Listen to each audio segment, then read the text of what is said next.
Hello दोस्तों, स्वागत है आपका फिर से आपके चैनल 3 पॉइंट क्लासेस में। दोस्तों, मैंने इस पे एक अतीक अहमद और उसका जो पुत्र था असद अहमद की हत्या पर एक वीडियो बनाई थी। उम्मीद है वो आपको काफ़ी पसंद आई थी। उसी क्रम में चूँकि 2 दिन बाद ही असद की हत्या के 2 दिन बाद ही उसका भाई अशरफ और अतीक अहमद की हत्या हो चुकी है, तो उसके बारे में ये वीडियो मैं बनाने जा रहा हूँ।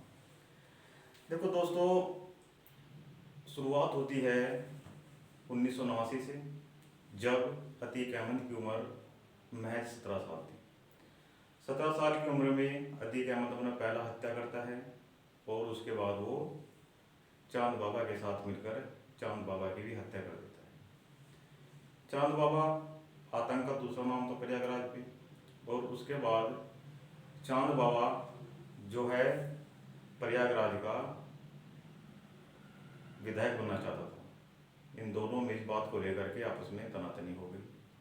उसके बाद रोशनबाग में चांद बाबा की हत्या कर दी जाती है और अतीक अहमद प्रयागराज का डॉन बन जाता है। अब उसी क्रम में अतीक अहमद ने काफ़ी हत्याएं की, चाहे उसमें अशोक साहू हो, नस्ल हो, बीजेपी के विधायक अशरफ हो, या उसमें सुशील हो या मोहित जायसवाल हो। इस प्रकार उसने काफ़ी हत्या की और सबसे जो बहुचर्चित जो हत्याकांड रहा वो रहा 25 जनवरी 2005 का राजूपाल की हत्या। राजूपाल और अतीक आपस में पहले दोस्त थे, बाद में किसी बात को लेकर के अलग हो गए और अलग होने के बाद बीएसपी के चुनाव के टिकट से राजूपाल इलाहाबाद पश्चिम का विधायक बन जाता है, जो ये बात अतीक को नागवार हो जाएगी। उसके बाद होता क्या है कि अतीक अहमद और उसके जो गुर्गे होते हैं राजूपाल को लगभग 19 गोलियां मारते हैं और उसकी हत्या कर देते हैं। लेकिन वहाँ घटना और घटित हुई थी कि राजूपाल की जो शादी है वो मात्र 9 दिन पहले हुई थी। यानी कि राजूपाल की जो पत्नी थी सविता पाल, वह मात्र 9 दिन में विधवा हो जाती है। और विधवा होने के बाद जब राजूपाल की हत्या हो जाती है तो सविता पाल कहती है कि जिस प्रकार मैं तड़प रही हूँ उसी प्रकार तुम भी तड़पोगी, और ये मेरा श्राप है कि तुम्हारे साम्राज्य का अंत भी ऐसे ही होगा जिस प्रकार तुम राजूपाल को मारा। यानी कि जिस प्रकार राजूपाल को गोलियां मारी गई थी उसी प्रकार अतीक अहमद को भी गोली लगने का श्राप दिया था सविता पाल ने। उसके बाद अब बात शुरू होती है कि 13 अप्रैल को असद और गुलाम को एनकाउंटर मार दिया जाता है। और उसके बाद अब दोनों भाई अतीक अहमद और अशरफ अहमद जो कि अलग अलग जेल में बंद हैं, साबरमती और बरेली जेल। अतीक अहमद राकेश मौर्य को अपना बयान देता है। वह कहता है कि मेरे जो संबंध हैं वो आईएसआई से हैं और लश्कर तैयबा से हैं, जो ड्रोन के माध्यम से पंजाब में अपने हथियार गिराती हैं। और हथियार गिराने के बाद वह हथियार जो अलगाववादी संगठन है जैसे खालिस्तानी हो गए और अन्य संगठन हैं उनमें ये बांट दिए जाते हैं। जो हथियार वहाँ पे गिराए जाते हैं वो विदेशी मेड होते हैं और उन हथियार वे जो हथियार है वो भारत में पूर्णतः प्रतिबंधित होते हैं। ये वही हथियार है जिनसे राजूपाल की हत्या हुई, उमेश पाल की हत्या हुई और आपका जो मूसा वाला था उसकी भी हत्या इन हथियारों से हुई थी। अब होता क्या है कि जैसे ही वो अपना बयान देता है और बयान देने के बाद अतीक की निशानदेही पर जहां वो हथियार रखे हुए थे उससे जांच पड़ताल करने के लिए पुलिस वहां से उन्हें लेकर के चल देती है। अशरफ को बरेली जेल से उठाती है और अतीक को साबरमती जेल से। अब दोनों को इलाहाबाद ले आते हैं और लाने के बाद उनकी निशानदेही पर जो हथियार है वो बरामद कर लिए जाते हैं। अब बरामद करने के बाद अब पुलिस को अतीक अहमद कहता है कि मेरी चेस्ट में दर्द है, यानी कि मेरी छाती इसमें दर्द है। तो उसके डेली रूटीन के लिए एक अस्पताल पड़ता है आपका कोलबिन हॉस्पिटल, जो कि एक सरकारी अस्पताल है, वहाँ पर उनकी चेकअप के लिए वो ले जाए जाते हैं। उसके बाद 3 व्यक्ति थे जिनका नाम लवलेश तिवारी, मोहित उर्फ सन्नी, अरुण कुमार मौर्य। लवलेश की जो उम्र है वो 20 वर्ष है और जिसके पिताजी का नाम है वो यज्ञ कुमार तिवारी है, जो कि बांदा का रहने वाला है। मोहित उर्फ सन्नी, इसकी उम्र 22 वर्ष है और इसके जो पिताजी का नाम है वो स्वर्गीय जगत सिंह है, जो कि हमीरपुर के रहने वाले हैं।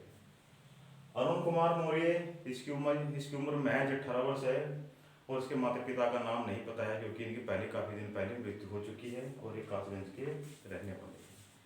इन तीनों व्यक्तियों की अलग अलग मुकदमे दर्ज हैं। जैसे लवलेश तिवारी पर एक लड़की को थप्पड़ मारने का अपराध है, जिसकी एवज में ये 1.5 साल जेल में भी रह चुकी है। मोहित जब जेल में था, ये जेल में रह चुका है कई बार, तो वहीं पर यूपी का एक सुंदर सिंह राठी है जो हिस्ट्री शीटर है, उसके संपर्क में आता है और संपर्क में आने के बाद उससे ये प्रेरणा लेता है। अरुण कुमार मौर्य, उम्र सबसे कम है इसकी, लेकिन सबसे जो जघन्य अपराधी है वो यही है, इसने जीआरपी के पुलिस के एक कर्मचारी को हत्या का इसका आरोप है, जेल से फरार है और तब ये पकड़ा गया।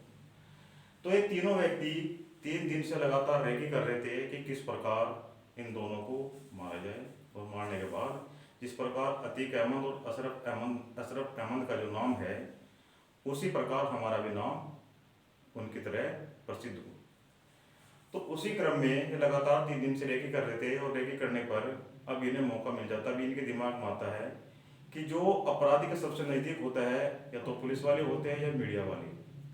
तो इन तीनों लड़कों ने मीडिया का रूप धारण किया, और मीडिया का रूप धारण करने के बाद ये 15 अप्रैल 2023 की बात है, रात 10:30 बजे हुई थी, और ये उनसे बात करते हुए यानी कि मीडिया के सहारा लेकर उसके करीब नज़दीक पहुंच जाते हैं।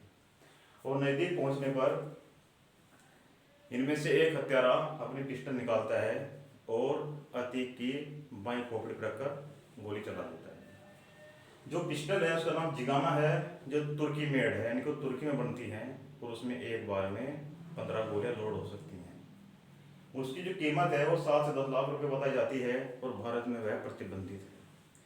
इस प्रकार जैसे ही अतीक की बाईं खोपड़ी पर गोली लगती है तो वो नीचे गिर जाता है, और नीचे गिरने पर अब वो जो तीनों हमलावर थे वो अपने कैमरे और अपने जो माइक को फेंक देते हैं और लगातार गोलियां बरसाना शुरू करते हैं। लगभग 3 गोली अशरफ को लगती है और लगभग 2 गोली अतीक अहमद को लगती है, जिनकी मौके पर ही मृत्यु हो जाती है। उनके पास जो माइक मिला है वो माइक किसी एनसीआर चैनल का है, वो फर्जी है या क्या है वो हम नहीं कह सकते।